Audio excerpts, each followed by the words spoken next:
Troisième paradigme, nous avons dit la question de l'éducation. La prédisposition, et je vous ai dit, il y a des familles qui sont plus prédisposées, des cultures qui sont plus prédisposées à la violence que d'autres, parce que l'éducation qu'on lui donne lui prépare déjà, on dit mon enfant, la vie est un combat. Donc on le prépare déjà à la guerre. Troisième source de violence. Quatrième que j'ai donné, la question de l'interaction.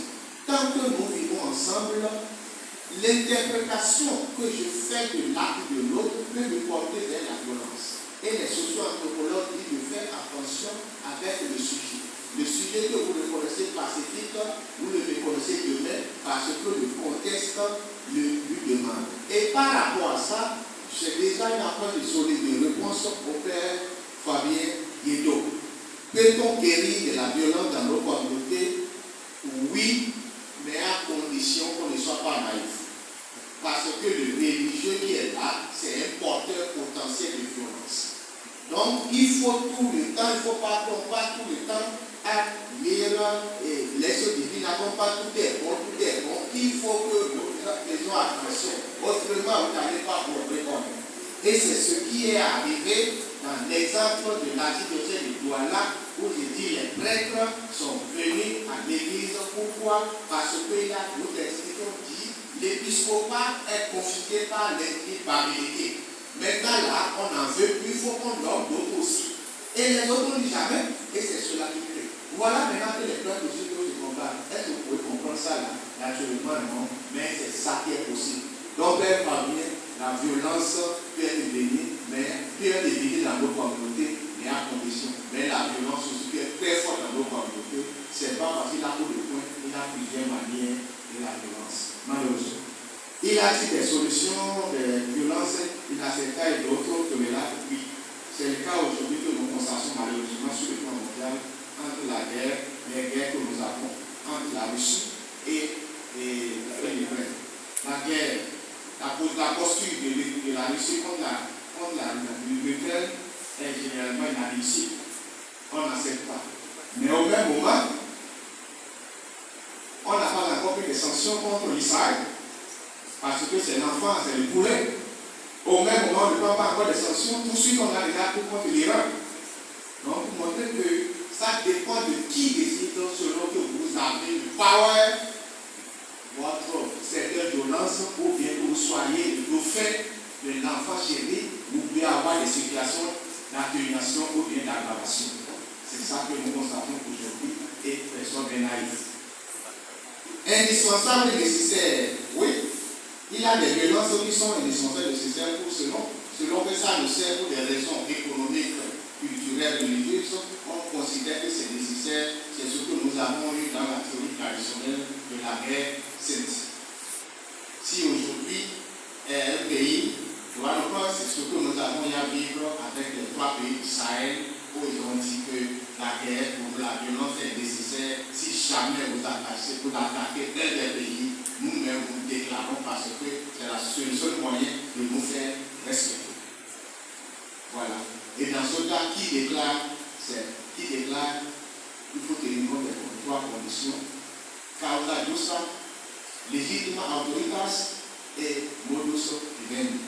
C'est le mode vivendi qui a permis de ne pas faire la guerre au Niger parce que la guerre peut commencer, mais on ne sait pas où ça va finir. C'est ce qui a fait que nous avons raison. Voilà ce que je peux vous donner comme approche de solution pour faire les dos. Et les trois questions, la première, j'ai dit que la guerre, la violence c'est ça parce que c'est un phénomène. Quand c'est un phénomène, on n'arrive pas à le saisir. Vous le bloquez ici, il sort par là. Et c'est ce que nous vivons par exemple.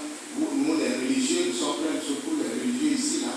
Vous avez des religieux, vous les formateurs, vous avez des sujets qui sont novices ou bien qui sont déjà prêts. Vous avez la même personne est un phénomène. Aujourd'hui, il figure. Demain, il se figure. Après-demain, il transfigure. Donc, vous n'arrivez pas à le maîtriser. La même personne peut s'échapper. Donc, faites attention. Parfois, là, sinon, la personne là, elle veut passer une carte. Donc, elle est obligée de faire des ajustements. Donc, pour cela, la guerre, la violence aussi est un phénomène Et quand c'est un phénomène, c'est difficile de le saisir. On fait avec et on essaie de faire des compromis. Par rapport à ça, la religion n'est pas stable. La religion n'est pas stable parce que, qu'est-ce que fait que la religion n'est pas stable? Cette religion n'est pas stable parce que si on l'utilise comme un moyen, elle va générer la violence. Donc la religion, non, elle ne fait pas la paix. Elle est un phénomène aujourd'hui parce qu'elle se met selon et elle s'adapte selon le contexte. La deuxième question, la violence est stable car sujet changeant. Ou est l'intentionnalité du créateur? Ça là c'est trop beau, on voit que ça là c'est, il lit beaucoup la Bible, c'est ça. Et c'est pour cela que les socio-anthropologues ont dit de laisser vos affaires là, que Dieu a créé comment l'image, de laisser ça. Quand vous êtes là, vous serez surpris devant la terre. Dieu a créé l'homme bon. Mais cet homme-là est modifiable, changeable. Et c'est lui qui porte tout projet. Mais si vous avez des sujets flottants, des sujets, c'est-à-dire qui n'arrivent pas à se réaliser, un sujet qui est dans une communauté, les frères de ceci, qui n'arrivent pas à se réaliser, une fois qu'il est éprouvé par les autres, qu'est-ce qui se passe? Il change. Sa posture devient violente. L'individu, parce qu'il ne supporte que le climat ne lui permet plus de vivre. Donc c'est pour cela que je dis que Dieu l'a créé toutes les communautés ici, bon, mais ces communautés aussi peuvent devenir des sujets, des anti-sujets ou bien des sujets flottants, donc capables de créer les violences. Et la question de Jacques Maritain, qui est la dernière, est-il possible de construire la paix, surtout qu'on parle de la question de conscience et l'individu est changeant? Justement, ce que Jacques Maritain a dit, vous savez que c'est un personnaliste, Jacques Maritain, ce qu'il vous dit ici, c'est ce que la manière Aminata Traoré vous dit, il faut combattre le viol de l'imaginaire. Le viol de l'imaginaire, ça veut dire que, et il a pris l'exemple, l'Occident dit, l'Afrique est pauvre. Et vous les Africains, on est tellement contents aujourd'hui de regarder le miroir que nous s'assoit sur la pauvreté. On dit il faut combattre cette miroir qu'on donne là. Qu'est-ce que ça dit que le monde ne peut pas devenir meilleur, devenir riche? C'est justement ça là. Il faut que chacun de nous prenne ça comme un enjeu, un défi.